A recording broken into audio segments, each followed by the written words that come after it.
السلام علیکم۔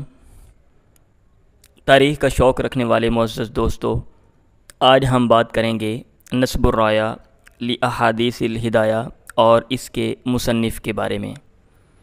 یہ کتاب عبداللہ بن یوسف ذیلی کی تصنیف ہے۔ آپ کی کنیت ابو محمد اور لقب جمال الدین ہے۔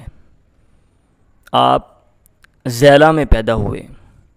زیلہ صومالیہ کے شمال مغرب میں ایک ساحلی شہر ہے۔ صومالیہ افریقہ کا ایک ملک ہے۔ صومالیہ کا مطلب ہے دودھ سے بھرا ہوا پیالہ، اور یہ ایک مسلم اکثریت والا ملک ہے۔ اس کا دارالحکومت موغادیشو ہے۔ اس کی سرکاری زبانیں عربی اور صومالی ہیں۔ حافظ ذیلی کی نشو و نما علمی ماحول میں ہوئی۔ فقہ و حدیث میں مہارت کے لیے تمام عربی علوم و فنون پڑھے اور بڑے بڑے اساتذہ سے استفادہ کیا۔ مطالعہ کتب، بالخصوص کتب احادیث کے مطالعے کے دل دادا تھے۔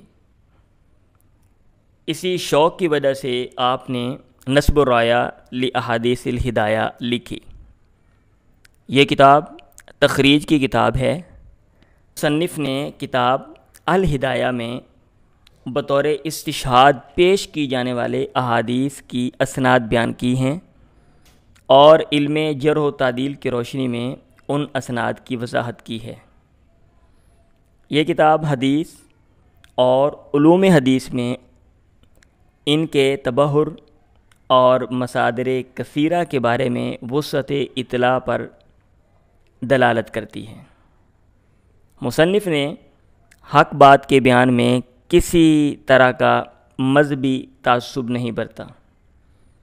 مصنف نے اختلافی مسائل میں احناف کے موقف کے برخلاف پیش کی جانے والی احادیث کا بھی جائزہ لیا ہے۔ علم کا یہ درخشاں ستارہ سن 1360 میں ہمیشہ کے لیے غروب ہو گیا۔ ہاں، یہ بات ذہن میں رکھیں کہ مصنف کا زمانہ رسول اللہ صلی اللہ علیہ وسلم کے زمانے سے تقریباً 700 سال بعد کا ہے۔ ناصر محمود کو اجازت دیں۔ اللہ حافظ۔